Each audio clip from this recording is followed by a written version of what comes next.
예, 하나님 말씀 보겠습니다. 하나님 말씀은 요한계시록 8장 1절과 2절 말씀입니다. 요한계시록 8장 1절과 2절 말씀 한 목소리로 같이 1, 2절 합독하겠습니다. 시작. 일곱째 인을 떼실 때에 하늘이 반 시간쯤 고요하더니 내가 보매 하나님 앞에 일곱 천사가 서 있어 일곱 나팔을 받았더라. 아멘. 예, 우리가 이제 지난 시간까지 해서 일곱인 심판 중에 여섯 번째 인까지 확인을 했습니다. 그래서 이제 6장이 끝났는데 오늘 몇 장을 보고 있죠? 8장을 보고 있죠. 왜 7장이 아닌 8장을 보는가 궁금하실 수도 있는데 7장은 삽입장입니다. 삽입장. 그러니까 일곱인 재앙이 처음부터 이제 여섯 번째까지 진행이 되다가 일곱 번째 인으로 마무리가 되는 것이 아니라 7장에는 뭐가 나오냐면 14만 4천 명의 인을 맞은 자들이 등장을 합니다. 그리고 이제 8장에서 마지막 일곱 번째 재앙이 나오는데 이 중간에 이 재앙이 멈추는 삽입구가 들어갔죠. 자, 이것 자체가 하나의 이 메시지입니다. 세상을 향한 심판과 재앙이 계속되고 있지만 여전히 하나님은 많은 영혼들이 돌아오기를 원하시고 회개하기를 바라신다는 것입니다. 바로 그 시간을 주는 것이 바로 이 삽입장입니다. 그래서 일곱 번째 재앙이 이제 끝나면 바로 오늘 본문 8장 2절에 나오는 것처럼 이제 어떤 재앙이 시작되냐면 일곱 나팔 재앙이 시작이 됩니다. 자, 일곱 나팔 재앙은 일곱 인 재앙에 비해 그 세기가 세지는데 일곱 인 재앙에서는 이 땅 4분의 1을 해할 수 있는 권세를 받았죠. 그 계시록 6장 8절 말씀에 보면 내가 보매 청황색 말이 나오는데 그 탄자의 이름은 사망이니 음부가 그 뒤를 따르더라. 같이요. 그들이 땅 4분의 1의 권세를 얻어 검과 흉년과 사망과 땅의 짐승들로서 죽이더라. 자, 이렇게 일곱 나팔에서는 이제 이 범위가 3분의 1로 확대가 됩니다. 4분의 1에서 3분의 1로. 그래서 8장 7절에 보면 첫째 천사가 나팔을 부니, 자, 이제 일곱 나팔 재앙이 시작된 거죠. 자, 같이요. 시작. 땅에 3분의 1이 타버리고 수목에 3분의 1도 타버리고. 자, 25%에서 33.3%로 수치가 높아졌습니다. 자, 이렇게 진행이 되다가 마지막 일곱 번째 대접 심판 때는 땅의 모든 생물이 다 심판을 받게 됩니다. 일곱 대접에서는. 그리고 일곱 나팔 재앙에서도 역시 여섯 번째와 일곱 번째 이게 이어지지 않고 그 사이에 뭐가 들어가냐면 이 삽입구문이 들어가 있습니다. 삽입구문. 천사가 일곱 번째 나팔을 불려고 하는데 갑자기 하나님이 끼어들으세요. 하나님이 끼시면서 이제 나팔을 못 불게 하는 장면이 나와요. 그게 10장 7절 말씀인데 일곱째 천사가 소리내는 날 그의 나팔을 불려고 할 때에 같이요. 하나님이 그의 종 선지자들에게 전하신 복음과 같이 하나님의 그 비밀이 이루어지리라 하더라. 자, 이렇게 나팔을 못 불게 하십니다. 자, 이렇게 끼어드시면서 이제 하시는 말씀이 10장 11절에 보면 그가 내게 말하기를 네가 많은 백성과 나라와 방언과 임금에게 다시 예언하여야 하리라 하더라. 자, 왜요? 말씀을 듣고 돌이키고 회개하고 돌아오라는 것입니다. 심판을 하고 계시지만 다시 한번 기회를 주시는 거예요. 자, 이렇게 여섯 번째 재앙과 일곱 번째 재앙 사이에 삽입구문이 들어가요. 자, 하지만 마지막 심판 시리즈 일곱 대접 재앙에서는 멈추지 않고 첫 번째부터 일곱 번째 재앙까지 한 번에 진행된다는 것을 우리가 이제 알 수 있습니다. 자, 그런데 자, 이렇게 문제는 뭐냐면 이런 배열 때문에 헷갈릴 수 있어요. 이게 이제 순서상으로 첫 번째, 두 번째로 심판과 재앙이 진행이 되고 또 일곱인, 일곱 나팔, 일곱 대접처럼 이게 점차 이 강도가 세진다고 하고 또 마지막 일곱 대접 재앙에서는 중간에 삽입구가 없이 첫 번째 재앙부터 마지막 일곱 번째 재앙까지 진행이 된다고 하니까 이제 계시록 전체를 하나의 어떤 그 시간적인 순서로 오해하는 것입니다. 하지만 계시록은 시간적인 순서가 아니라고 말씀을 드렸어요. 계시록을 시간적인 순서로 해석하는 것을 세대주의라고 말하는데, 나중에 이제 등장하게 되는 이제 천년 왕국, 이 천년 왕국까지 포함해서 이제 신학적 관점, 이런 관점이 있어요. 세대주의적 전천년설.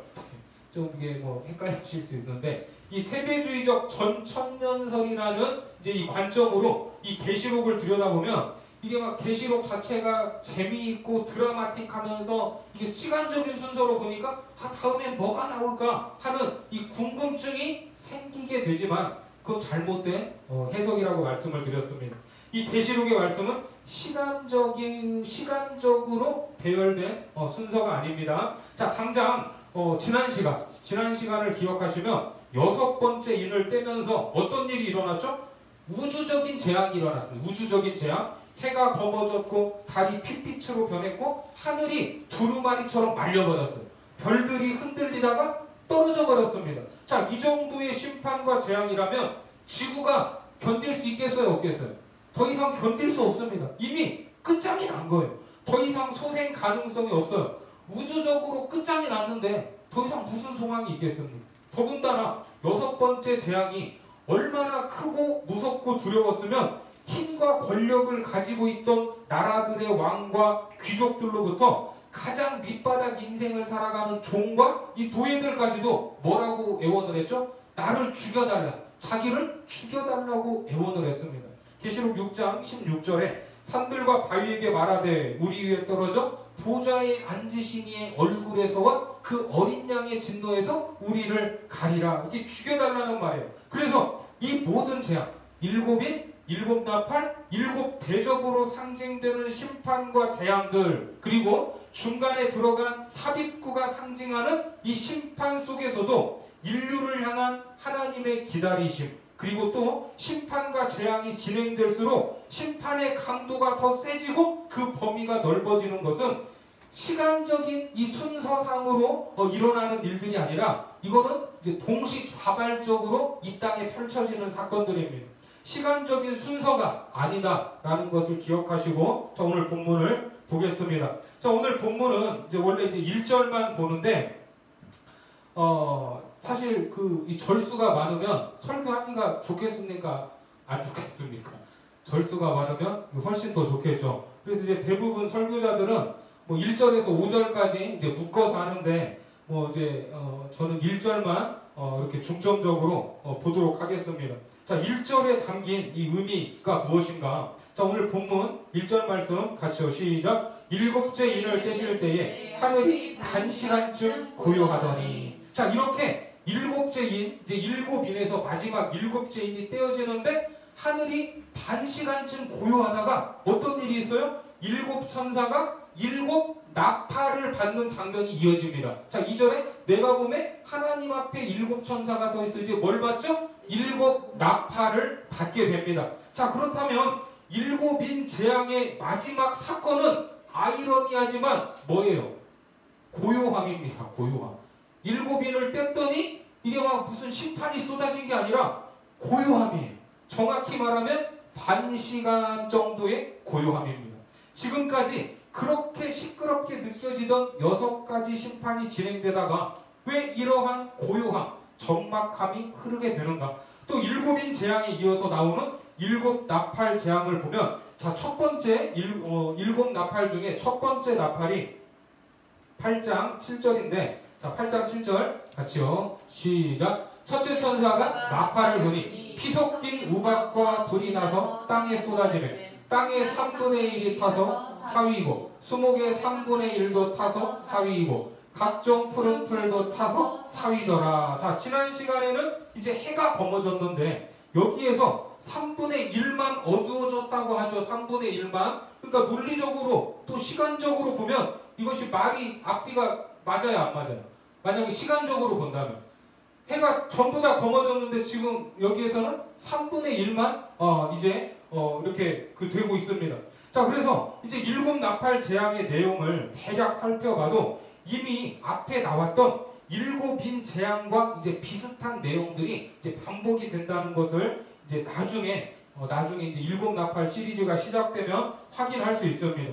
자, 그래서 이제 어떤 분들은 일곱인 재앙 속에 일곱 나팔과 일곱 대적 재앙이 포함되어 있는 거 아니냐 이렇게 말씀을 하기도 합니다. 하지만 일곱 나팔 재앙에서 이게 다시 반복되는 것 같고 처음 돌아가는 것 같은 느낌을 받을 수는 있지만 일곱인 재앙 속에 일곱 나팔, 일곱 대적 재앙이 포함됐다 이렇게 말할 수는 없어요. 이게 다 각각의 재앙들입니다. 자, 내용이 반복되는 듯해도 계시록은 최종 심판의 자리로 우리를 한 걸음씩 인도해 가고 있고 여전히 멸망에 대해서 반복하면서 이것을 점점점 세밀하게 우리에게 이제 보여줍니다. 자, 이처럼 이제 최후의 심판과 천국에 대해서 보여주고 있지만 이제 다 끝이 나는 것 같지만 정작 최후의 멸망 그 자체는 계시록 어디까지 가야 돼요? 저 뒷부분까지 가야 돼요. 뒷부분까지. 그래서 이 새하늘과 새 땅을 말하면서 거기에 연결을 하고 있습니다.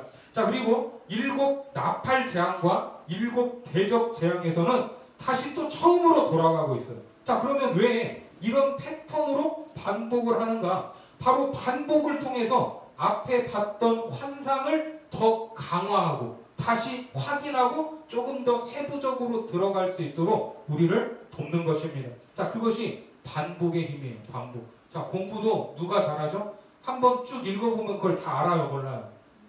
한번 쭉 읽어보고 나서 다 알면 좋지만 그런 사람은 몇 명 없죠. 이걸 반복할 때 공부도 잘하는 것입니다. 그래야 이 재앙에 대해서 더 잘 준비할 수 있고 인내할 수 있기 때문입니다. 자, 이런 패턴으로 재앙을 예고하신 사례가 있는데, 자, 창세기 41장 1절부터 4절까지 말씀을 보면, 자, 우리가 이제 창세기를 보면서 이제 봤던 내용들입니다. 창세기 41장 1절부터 4절까지 보면 만 2년 후에 바로가 꿈을 꾼 중 자기가 나일 강가에 서 있는데 보니 아름답고 살진 일곱 암소가 강가에서 올라와 갈밭에서 뜯어먹고 그 뒤에 또 흉하고 파리한 다른 일곱 암소가 나일 강가에서 올라와 그 소와 함께 나일 강가에 서 있더니 그 흉하고 파리한 소가 그 아름답고 살찐 일곱 소를 먹은지라 바로가 곧 깨었다가, 자, 이게 누구의 꿈이죠?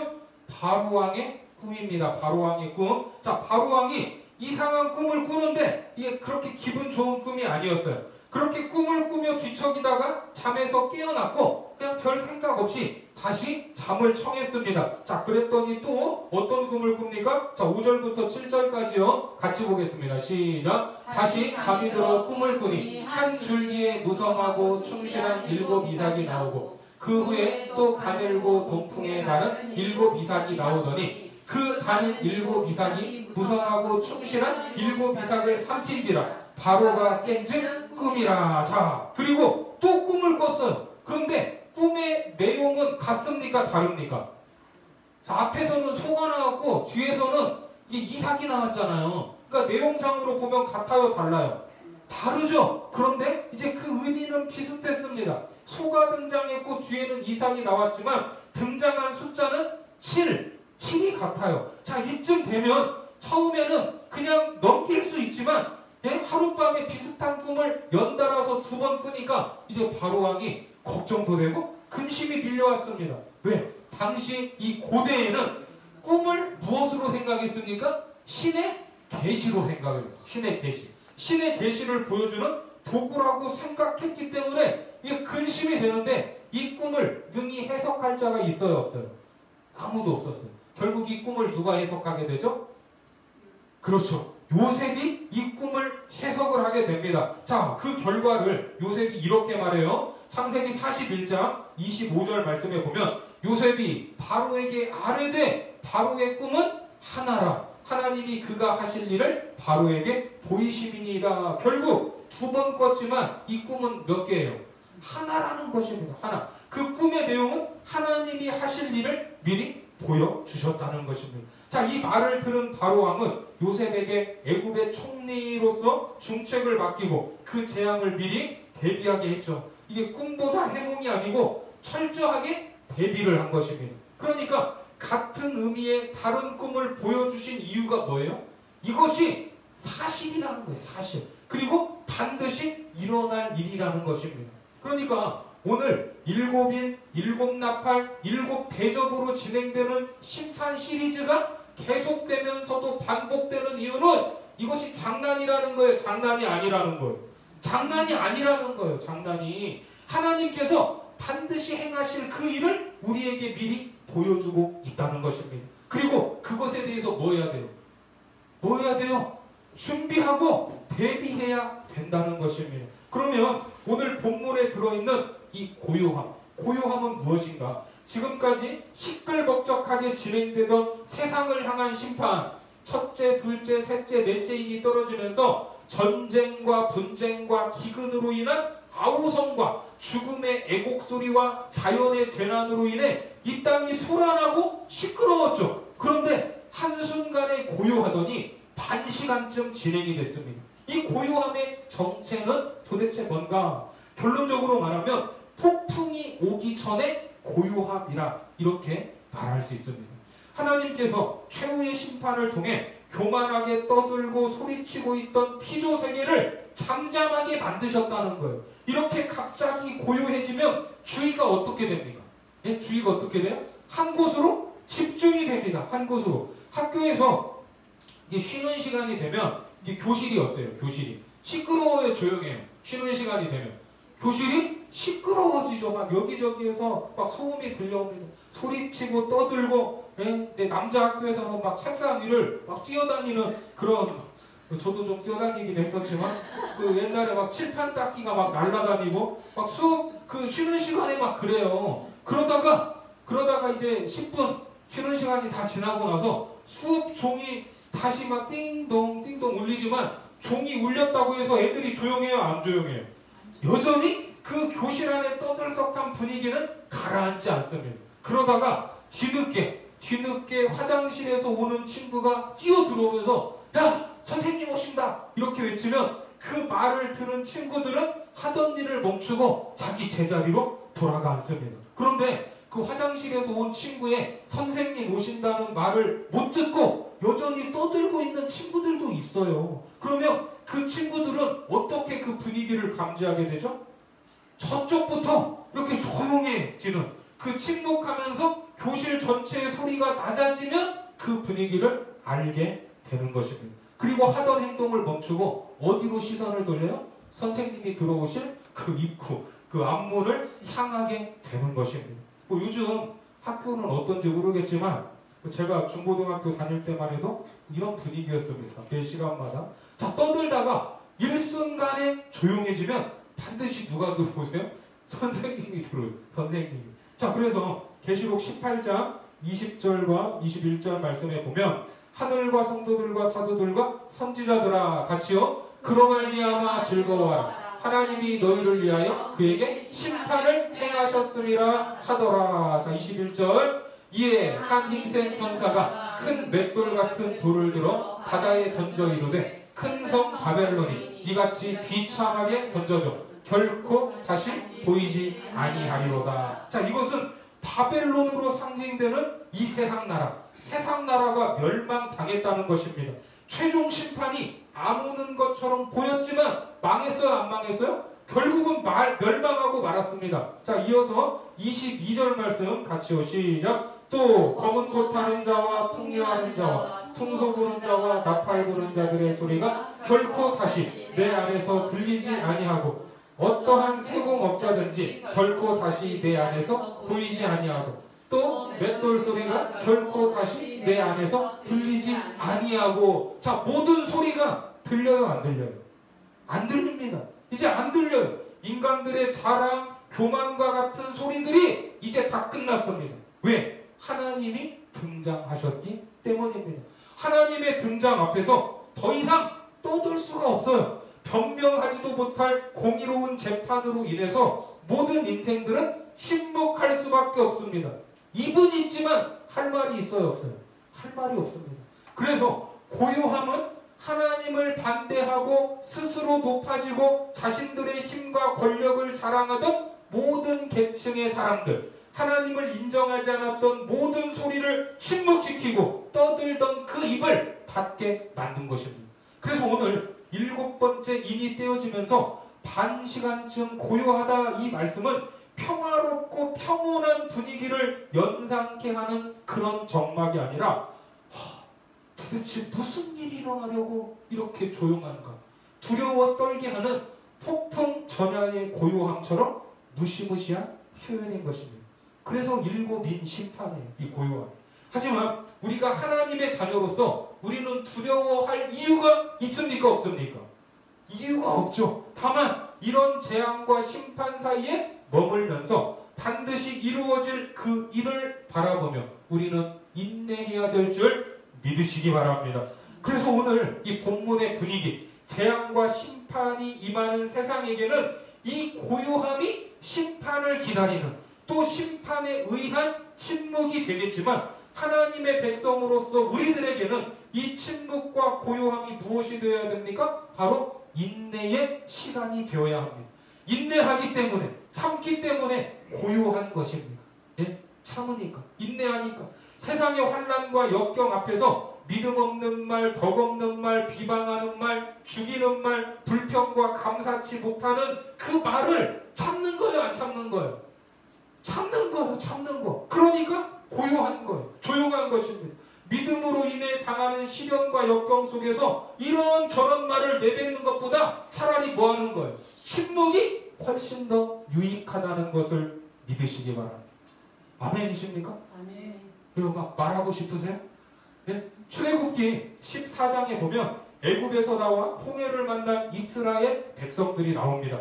자, 애굽에 내린 10가지 재앙을 통해서 그 백성들은 봤어요. 하나님이 어떤 분이신지. 이미 다 봤는데도 당장 눈앞에 홍해가 가로막고 있고 뒤에서는 애굽 군대가 쫓아오니까 모세에게 자기들의 믿음 없음을 여과없이 드러내고 있습니다. 막 말을 하는 거예요. 출애굽기 14장 11절과 12절 말씀에 보면 그들이 또 모세에게 이르되 애굽에 매장지가 없어서 당신이 우리를 이끌어내어 이 광야에서 죽게 하느냐, 어찌하여 당신이 우리를 애굽에서 이끌어내어 우리에게 이같이 하느냐, 우리가 애굽에서 당신에게 이른 말이 이것이 아니냐, 이르기를 우리를 내버려두라, 우리가 애굽 사람을 섬길 것이라 하지 아니하더냐, 애굽 사람을 섬기는 것이 광야에서 죽는 것보다 낫겠노라. 자, 이 말을 모세가 듣고 있을 때 머리가 아플까요, 안 아플까요?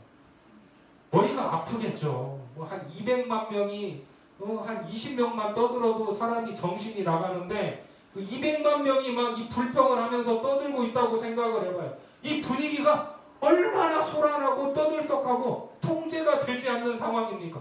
모든 사람들이 한마디씩 쏟아내면 감당할 수 없는 이 혼란이 찾아오는 것입니다. 그때 모세가 뭐라고 말합니까? 13절과 14절 같이요. 시작. 모세가 백성에게 이르되 너희는 두려워하지 말고 가만히 서서 오늘 너희를 위하여 행하시는 구원을 보라. 너희가 오늘 본 애굽 사람을 영원히 다시 보지 아니하리라. 14절이요. 여호와께서 너희를 위하여 싸우시리니 너희는 가만히 있을지니라. 뭐하고 있으래요? 좀 가만히 있으래요. 네? 가만히, 히브리 말로 하라쉬, 침묵이라는 뜻으로 떠들지 말고 그 입 좀 다물고 있으라는 것입니다. 그리고 서서, 히브리 말로 야차브라는 말은 지금 그 자리에 있으라는 거예요. 두려워서 이리저리 왔다 갔다 안절부절하지 말고 네가 있어야 할 그 자리를 지키라는 것입니다. 그때 그 백성들에게 승리를 주셨습니다. 생각지도 못했던 방법으로 눈앞에 펼쳐져 있는 홍해 바다를 갈라주셨습니다. 그리고 그 갈라진 그 바다, 그 바닥이 진흙벌이 아니라 마른 땅이 되게 하셔서 건너게 하신 줄 믿습니다.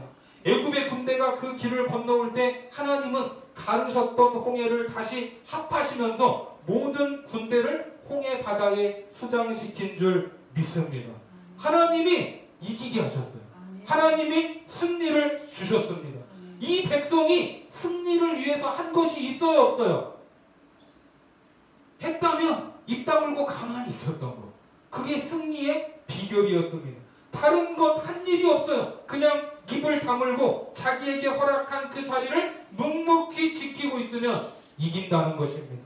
하지만 그 침묵은 오래 가지 않습니다. 상황이 이렇게 되니까 이제 무엇이 이어지는가? 그 백성들 가운데서 찬송이 터져 나온 찬송이. 그래서 출애굽기 15장 1절과 2절 말씀에 보면 이때에 모세와 이스라엘 자손이 이 노래로 여호와께 노래하니 일렀으되 내가 여호와를 찬송하리니 그는 높고 영화로우시며 말과 그 탄자를 바다에 던지셨음이로다. 같이요. 여호와는 나의 힘이요 노래시며 나의 구원이시로다. 그는 나의 하나님이시니 내가 그를 찬송할 것이요 내 아버지의 하나님이시니 내가 그를 높이리로다. 아멘. 하나님이 그들의 인내, 그 침묵을 무엇으로 바꿔주셨어요? 찬송으로 바꿔주셨습니다. 찬송으로. 마찬가지로 계시록으로 돌아가서 보시면 18장의 내용은 하나님께서 모두를 침묵하게 하시는 내용이 나왔습니다. 그런데 19장에서는 그 침묵, 그 고요함이 깨지는 거예요. 계시록 19장 1절부터 5절까지 보면 이 일 후에 내가 들으니 하늘에 허다한 무리의 큰 음성 같은 것이 있어 이르되 할렐루야 구원과 영광과 능력이 우리 하나님께 있도다. 3절부터 같이 시작. 두 번째로 할렐루야 하니 그 연기가 세세토록 올라가더라. 또 24장로와 내 생물이 엎드려 보좌에 앉으신 하나님께 경배하여 이르되 아멘 할렐루야 하니. 계속요. 보좌에서 음성이 나서 이르시되 하나님의 종들 곧 그를 경외하는 너희들은 작은 자나 큰 자나 다 우리 하나님께 찬송하라 하더라. 그렇습니다. 고요와 정막 심판 이후에 역시 뭐가 터져 나오고 있어요? 찬송이 터져 나오고 있음을 보게 됩니다. 예? 그분의 백성들에게 하나님이 승리를 주셨어요. 우리가 앞서 나온 소아시아의 7교회를 보면 그 교회가 겪었던 이 말로 다할 수 없는 많은 핍박과 힘겨운 고난들이 있었습니다. 그 시대에 살아가던 성도들에게 오늘 계시록의 말씀이 먼저 주어졌어요. 소아시아의 7교회. 왜? 앞으로 다가올 꿈만 같은 하늘나라만 바라보라고 주셨을까요? 예? 그것만 소망하라고 주셨을까요? 아니면 장차 일어날 일들이 어떻게 진행이 되고 어떤 심판이 일어나는지 재미있게 구경이나 하라고 주셨습니까? 아닙니다. 왜 이 모든 것들을 미리 보여주셨죠? 바로 오늘 지금을 살아가는데 소망 없이 살지 말고 이 소망을 붙잡고 살아가라는 것입니다. 믿는다는 이유로 억울하게 당해야 하는 경제적인 어려움, 믿는다는 이유로 남들에게 조롱과 핍박을 당하고 무시당해야 하는 현실적인 고통, 믿는다는 이유로 감내해야 하는 모든 상황을 어떻게 해라? 인내하고 버텨라. 그것을 위해서 이 계시록의 말씀을 그 소아시아의 7교회에게 먼저 주신 것입니다. 그래서 소아시아의 7교회에게 주시는 말씀 뒤에 꼭 따라 붙었던 말씀이 있어요. 그게 뭔지 기억나십니까? 그게 이기는 자라는 거예요. 이기는 자. 승리 아닙니까? 승리. 네? 자, 계시록 2장 7절 같이 시작. 이기는 그에게는 내가 하나님의 낙원에 있는 생명나무의 열매를 주어 먹게 하리라. 그리고 이기는 자는 둘째 사망의 해를 받지 아니하리라. 이기는 그에게는 내가 감추었던 만나를 주고 또 흰 돌을 줄 터인데 이기는 자와 끝까지 내 일을 지키는 그에게는 만국을 다스리는 권세를 주리니 이기는 자는 이와 같이 흰옷을 입을 것이요 내가 그 이름을 생명책에서 이기는 자는 내 하나님 성전의 기둥이 되게 하리니 이기는 자 그에게는 내가 내 보좌에 함께 앉게 하여 주기를. 계속해서 소아시아의 7교회에 이기는 자에게, 이기는 그에게는, 이기는 자는, 우리는 이긴다 이렇게 말을 하면 뭐가 생각나요? 우리는 승리했습니다, 이겼습니다 하면 우리 머릿속에 뭐가 연상됩니까? 우리를 무시하던 그것들의 자녀들보다 내 자녀가 더 잘 돼서 좋은 대학 가고 유학도 가고 좋은 직장에 보내서 그것들의 코를 납작하게 해야 돼요, 안 해야 돼요? 그것이 우리는 승리처럼 보여지잖아요. 그래요, 안 그래요? 또 핍박하는 로마 황제와 정권들을 향해서 이게 도시락 폭탄이라도 만들어가지고 그냥 집어 던져서 다 폭발시키고 십자가를 뽑아들고 적진의 한복판에서 예수 천당 불신지옥 이거를 외치면 우리는 이긴 것 같아요? 못 이긴 것 같아요? 그 이긴 것 같잖아요. 그런데 방금 이기는 그에게 하나님이 주시겠다고 한 그것 중에 이 땅에서 얻을 것이 있습니까? 없습니까? 하나도 없어요. 하나도. 우리의 신앙에서 이긴다는 것은 항상 드라마틱한 영화처럼 반전이 있는 그런 이김이 아닙니다. 우리는 신앙의 보상을 세상의 것으로 보상받으려고 하니까 신앙생활을 해도 이긴 것 같지가 않은 거. 세상의 것을 받지 못하면 늘 진 것 같아요. 하지만 그것이 본질이 아닙니다. 이기는 신앙인의 모습은 어떤 상황에서라도 하나님을 놓지 않는 것, 그것으로 드러나야 될 줄 믿습니다. 묵묵하게 하나님의 행하심을 바라보고 기다리는 것입니다. 물리적으로 공격적으로 뭔가를 해서 우리를 거스리는 이 세상을 막 뒤엎어버리고 이기는 것이 아니라 세상이 하나님의 심판에 의해 깨지는 그날까지 타협하지 않고 배신하지 않는 것이 바로 이기는 자의 모습인 줄 믿습니다. 우리가 이 이기는 것, 승리, 그 개념을 분명히 잡아야 됩니다. 그래서 신앙은 인내다, 이렇게 말을 하는 거예요.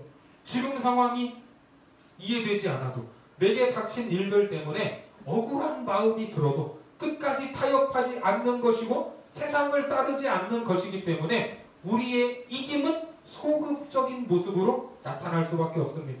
그래서 세상적인 관점으로 보면 이긴 것 같지가 않아요. 오히려 바보 같습니다. 그렇게 보입니다. 여기에서 이 많은 그리스도인들이 실망을 하죠. 네? 힘겹게 믿음을 지키는데 아무 일도 일어나지 않아요. 세상과 타협도 안 하고 협박에 굴하지도 않았는데 현실의 상황은 여전히 동일합니다. 경제적으로도 그저 그렇고 자식을 봐도 그렇고 남편을 봐도 소망이 없고 형편도 달라진 것이 없는 것 같아요. 기도를 그렇게 많이 해도 하나님이 도와주신 것 같지도 않고 계속 힘들고 어렵기만 합니다. 그래서 이긴 것 같지도 않고 승리한 것 같지도 않습니다. 하지만 지금 우리들의 모습이 묵묵하게 하나님이 허락하신 그 자리를 지키고 있다면 그것이 바로 승리인 줄 믿으시기 바랍니다. 그것이 바로 우리가 이기고 있는 삶이라는 것을 기억하시기 바랍니다. 그 자리를 더 지키고 인내하고 더 버텨야 된다는 것. 주님이 우리의 침묵을 나중에 무엇으로 바꿔주십니까? 찬송으로 바꿔주실 줄 믿습니다. 오늘 7째 인이 떼어지면서 반시간쯤의 고요함이 흐를 때 세상은 심판으로 인해 침묵하지만 우리에게는 인내하고 있는 고요함입니다. 이 시간은 길지 않아요. 그래서 몇 시간이에요? 반시간이라고 해요. 반시간. 오늘을 살아가는 모든 순간 주님이 우리에게 보여주신 그 소망을 붙잡고 승리하는 이기는 자의 삶이 되기를 주님의 이름으로 축원합니다. 기도하겠습니다.